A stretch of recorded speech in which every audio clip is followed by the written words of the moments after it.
A Woman's Reaction to No More Mr. Nice Guy by Dr. Robert A. Glover. Okay, we have a lot of new subscribers on this channel since the last time I made a video. Hi everybody! Thank you so much for subscribing, I appreciate it. Because there are so many new subscribers, I think I'm going to do just a little bit of a recap. We've been reviewing No More Mr. Nice Guy by Dr. Robert Glover.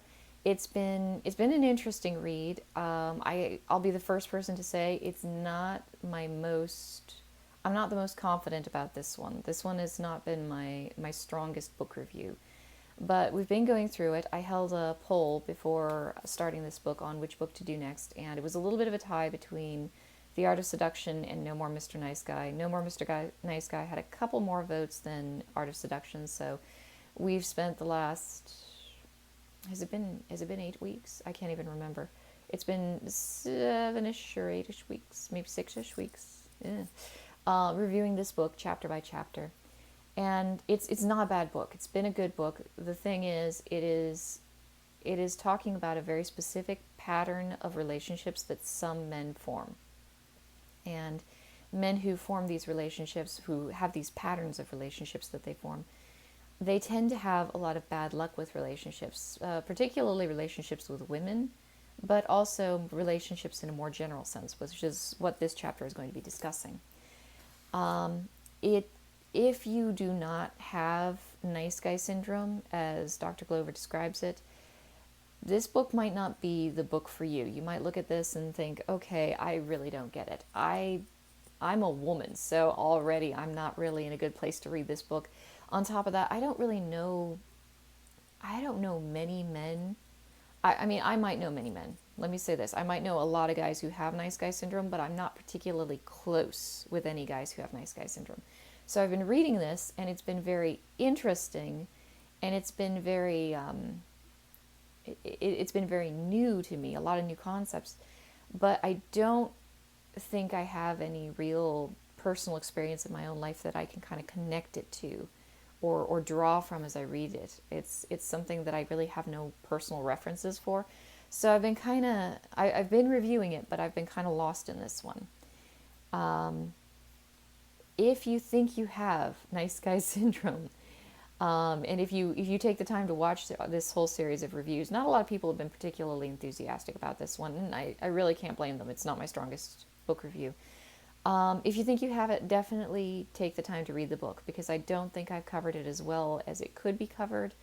But it's definitely been interesting. I know there are a lot of other people who've covered it, a lot of other people who've talked about it, who might have more personal experience about it. So, again, not my strongest book review. However, I've gotten this far. This is the last chapter. I'm gonna finish this thing. So, here we go with the last chapter of No More Mr. Nice Guy. After this book, we are going to go on to some other things. I need to read The Tactical Guide to Women. I need to read Preventative Medicine by Rollo Tomassi. A lot of people have asked me for that one. So I'm going to be doing some other book reviews. Hopefully they're going to be better book reviews. I'm actually genuinely sorry that I couldn't have done a better job with this one, you guys. But, here we go. This is perhaps the greatest tragedy wrought by the nice guy syndrome.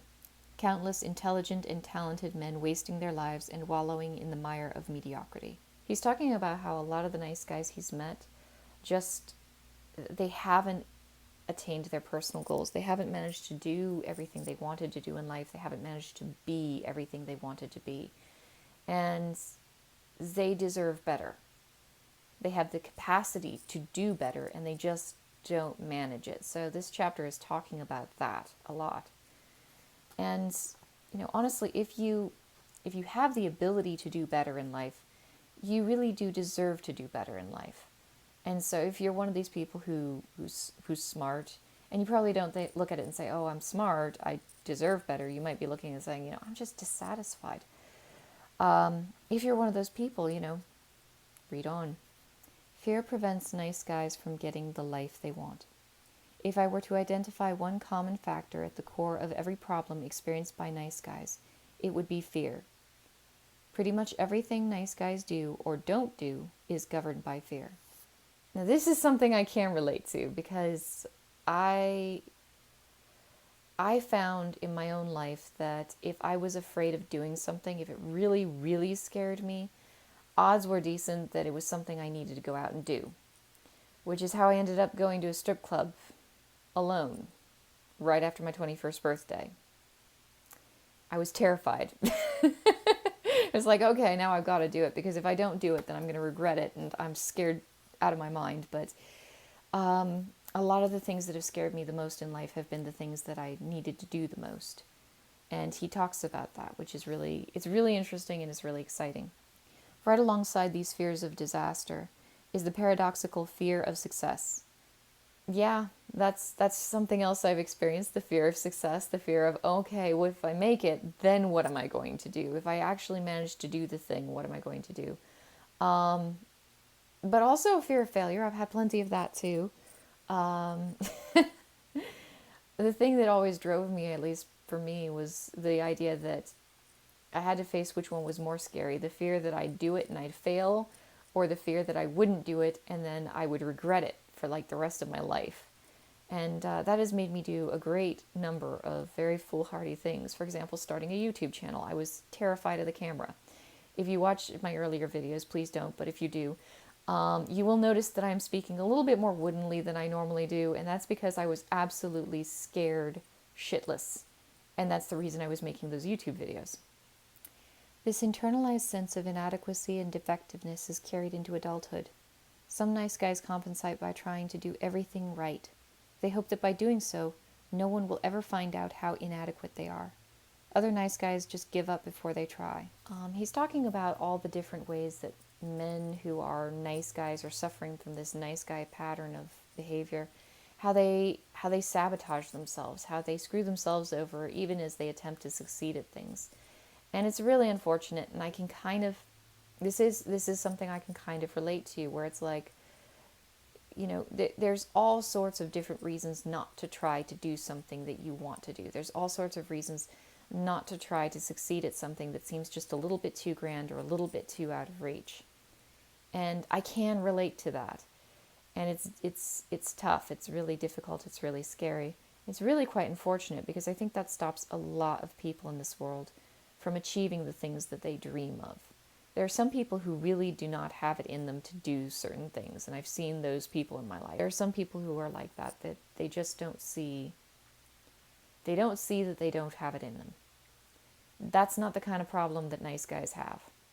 Nice guys, they don't see that they do have it in them. So you get your really, really talented guys who've got lots of ability and lots of potential, and they look at it and they say, oh, you know, I could never do that. And from the outside, you look at them and it's like, yeah, you could. You totally could do that. You've totally got it in you. You've absolutely got it in you. And they don't see it. And so they keep convincing themselves they can't do it. And they keep putting off doing it. They keep finding reasons why they shouldn't do it, or even stabbing themselves shooting themselves in the foot as they try to do it, just to keep themselves from facing it, because it's scary. And it's not just the fear of failure, it's the fear of success, because if they succeed, what if everybody sees how flawed they are? What if everybody takes a good close look at them and realizes that they're human too, and they make mistakes too, and they're not perfect, and they're not as good as they think they should be, even though they think they should be perfect, which no one is. Charlie decided that if something frightened him that much, he needed to face his fear and do it. Little did he know then, but that decision was just the beginning of a journey that would lead Charlie toward the rediscovery of his passion and purpose in life.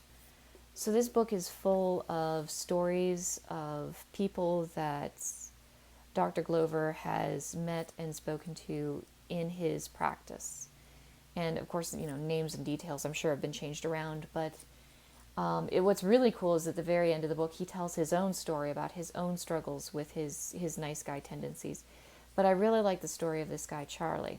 And Charlie was very afraid to pursue his dreams. He was very afraid to do a lot of things. And he started facing his fears by realizing that the things that scared him the most were probably the things he needed to go out and do.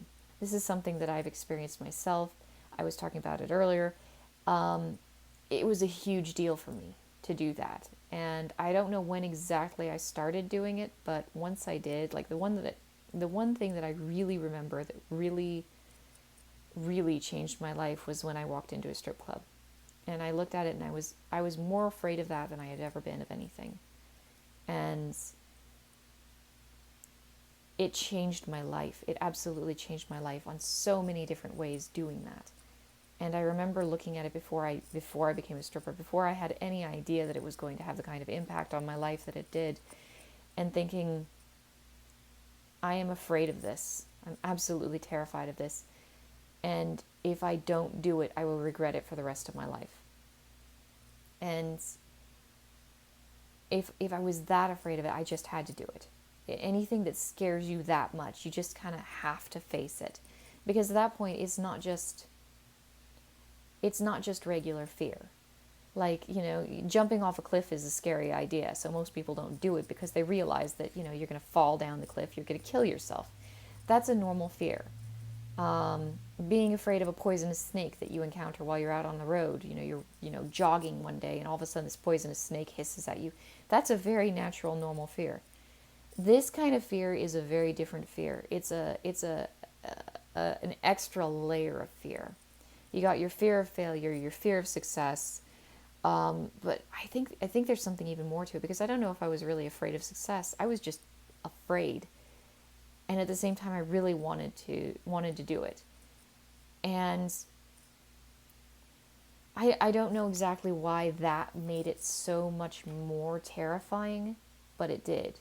Maybe it's the fact that, if you're running down the path and you see a snake, you don't have this subconscious force pulling you closer to the snake with every step you take, going, hey, touch it, poke it. Yeah, it'll bite you, but, poke it anyway. Maybe that's why it was so scary. But I remember just being absolutely terrified and thinking, I have to do this. I cannot let myself not do this, no matter how frightened I get. I have to. And that's what this guy Charlie in his story did. He was absolutely terrified. He did things that he was beyond scared of.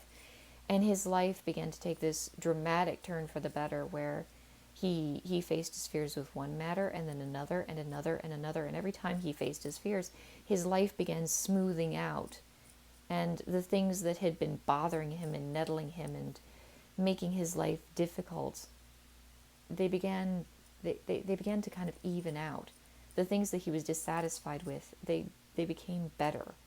He found things that satisfied him more. And that's a fantastic story. There are plenty of stories in the world like that.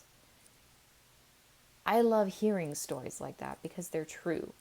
Because I've experienced it personally, and other people have experienced it too. And I don't think anybody ever actually talks about it. Like, if you are scared shitless of something, you have to take a close look at it and wonder, is that something what you need to be doing in your life? Most folks, nice guys included, do not consciously take responsibility for creating the kind of life they want. Most people just accept where they are and act as if they have little power in shaping an exciting, productive, and fulfilling life. And that's very true too. There are so many people who look at their lives and say, this is it.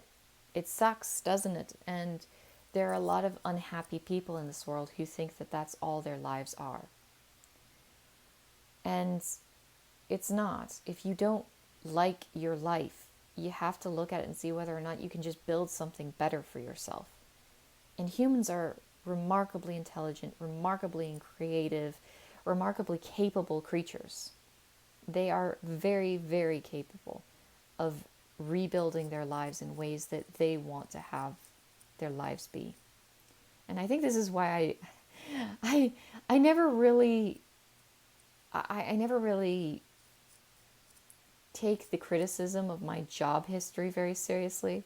There's so many guys who look at me and say, oh, well, you totally blew your quality. You totally, no really good man would want you after you do that. You're whatever. They have a lot of things to say about my job history. And the thing is, I built the life I wanted to have.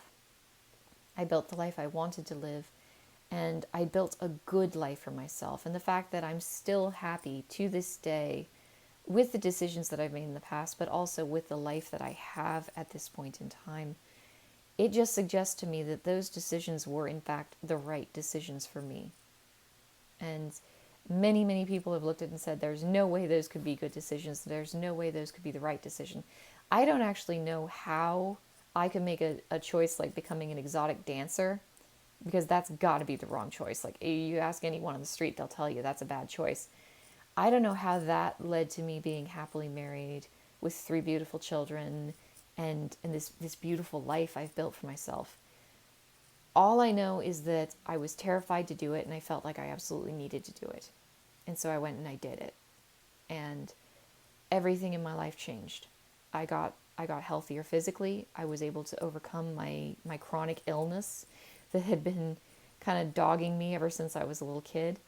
I was able to recover from my anxiety because I had a lot of social anxiety. I had been very isolated and I didn't really know how to talk to people. I was extremely shy. I was extremely frightened of people. I didn't know how to walk up to somebody and just have a normal conversation. That's all you do in a strip club. And so I got better at it.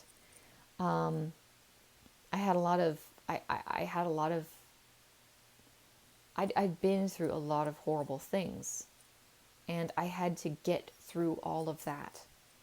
And I did, little by little, step by step. I dragged myself out of the life I had lived, and I don't think I'm entirely responsible for the life I lived as a kid. Not because I'm trying to absolve myself of responsibility. I realized there were decisions that I made that probably didn't help things. But also, I was a kid. I didn't have a lot of control over my life. And I remember feeling for most of my childhood like there was no way to control the situation that I was in. There was nothing that I felt like I could do to actually get myself out of the situation I was in as a child. I felt stuck. I felt very trapped. And when I got to my adulthood, it was like, okay, I'm 18. I'm legally an owner of my own body, which is a big difference in my life. But I still felt trapped. And going to a strip club, gaining a little bit of control over my life, working to make myself better, step by step, made such a huge difference. I didn't realize it at the time, but regular exercise kind of helps you regulate a lot of depression and anxiety. It helped me tremendously, and I mean, my life really did change. The person I was as a stripper, or after I became a stripper, is not even close to the person I was before I became a stripper. And you'd look at that and say, oh, well, in all the wrong ways, but really it's in all the right ways. I was more confident. I was more well adjusted. I was more able to talk to people. And, there are a million just tiny little changes that occurred in my life when I faced those fears and actually went out and did the things that terrified me. And there's so many people in this life that just look at their lives and say, okay, this is just the way it is. Yeah, I'm miserable. Yeah, I'm unhappy. Yeah, I don't have what I want. Yeah, I'm dissatisfied. God, women are bad about that one. And I'm sure a lot of red pill guys are familiar with this idea. Women are dissatisfied. They're just unhappy. And a lot of like, for example, Mystery Method. So much of Mystery Method was about constantly entertaining the woman so that she doesn't get bored, so that she doesn't become dissatisfied and start wrecking shit. And I mean, I suppose it's a little bit of a dancing monkey strategy, in my opinion. I honestly think that women should learn how to keep themselves satisfied in life. If you're bored, if you're restless, that's not the man's fault. I mean, granted, when I met my husband, my goal was I want to find a guy who won't bore me, because I don't want to be bored with the relationship. But I think that's not really the problem a lot of women face. I think they get bored and they blame the man in the relationship because he's the closest person nearby that they can blame. And they don't really take the time to take responsibility for their own boredom. They don't take the time to go out and take charge of what they want in life and say, I want to go do this thing, and so I'm going to go do this thing. I'm going to build myself up. I'm going to I'm going to learn and grow and be more than I was before. People who can do that, they're not as dissatisfied, because if they were dissatisfied, or if they start to feel dissatisfied, they go out and they change it.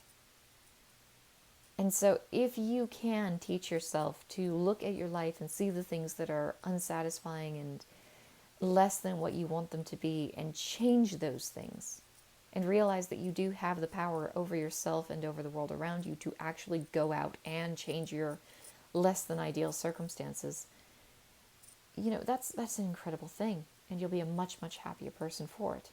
It's a very self-help thing. Like, this is definitely a self-help book, and so I'm sorry if I sound really self-help-ish reading it, but I'm kind of excited about this chapter. Like, there's so much more in this chapter. He talks about the different ways that nice guys sabotage themselves. He talks about his own story as a writer, and I kind of don't want to get into that too much because I've been a writer and I kind of know what that's like. But the thing that really, really excites me is this idea that you can exercise control over your own negative circumstances most of the time. I mean, some things happen to you out of the blue, you got no control over them. And I will say that, like, a lot of these self-help books are like, oh, you've got control over everything that's bad in your life. It's like, well, yeah, but if somebody you love has cancer and then you get robbed one day, and so you've just gotten robbed, and, someone you care about has cancer, and then your dog dies, I mean, technically you have control over some things in your life, but you definitely didn't have a lot of control over these 3 things that happened to you, now did you? That happens, and that's one of the things about a lot of self-help books that I don't like, because they give people the impression that they have control over everything. You don't. You really don't. But it will be, for many people, I think, quite amazing to discover just how much they do have control over. And that's a really cool thing. And so he ended the chapter on a high note. I really enjoyed this chapter, just talking about this idea that, if you face your fears, if you face the things that terrify you, particularly if they terrify you, there's this very special way that things can be terrifying. Like, you should be doing it, and that makes it all the more scary. Those are the things to pay close attention to. You have to really look at those things carefully. And you might not decide to do all of those things, but for me at least, I've learned that in my life, if I start feeling that feeling, I really need to listen to it, and I really need to make myself do whatever it is that's scaring me, even if it's a tiny thing. I need to go out and do it. It's just a very unique feeling, and it's not ordinary fear. It's a unique kind of fear. So anyway, that was the final chapter of No More Mr. Nice Guy. I'm going to be honest with you guys, I'm kind of relieved to be done with this one. It was a very well-written book. Definitely was not my kind of book. This was a book for men. This right here, definitely a book for men, or the loved ones of men who have these problems. So you can be a woman and you can be reading this book, and if your husband has these problems, it will help you relate to your husband more. My husband doesn't have these problems. No one I'm really close to has these problems. So, not my strongest book to review. But again, very well written book. Definitely a pleasant book to read. So, yeah, if you find yourself suspecting that you might have nice guy syndrome, this is a very pleasant book. It's a very enlightening book. And it's a fun book. Like, even if it doesn't really apply to you, even if you find yourself reading and saying, I don't think this is me, it can still be quite interesting. And I'm sure that for a lot of men out there in the world, you might find yourself encountering other men who have these problems. Probably more than one of them. And so, yeah, interesting book. I think for the next couple of videos, I'm just going to be kind of doing random things. Some red bill concept videos, because I've been thinking about a lot of those, and then I haven't been really taking the time to do them. And then at some point, I think I'll probably start reading The Tactical Guide to Women, and I forget who, by Dr. Sean T. Smith. That's who wrote it. So that's kind of a rough plan for what's going to be going on in the next couple of videos. I hope you guys have enjoyed it. For those of you who have been following the No More Mr. Nice Guy review, because there's been a few of you, thank you for bearing with me all this time. Thank you. I I wish I could have done better on this one. I really don't feel like I did quite a good enough job on this one. But hopefully next book, Tactical Guide to Women, it seems like a very generalized approach to relationships with women. And I'm really excited to be reading that one. So hopefully I do a better job on that one. And I'll talk to you guys next week.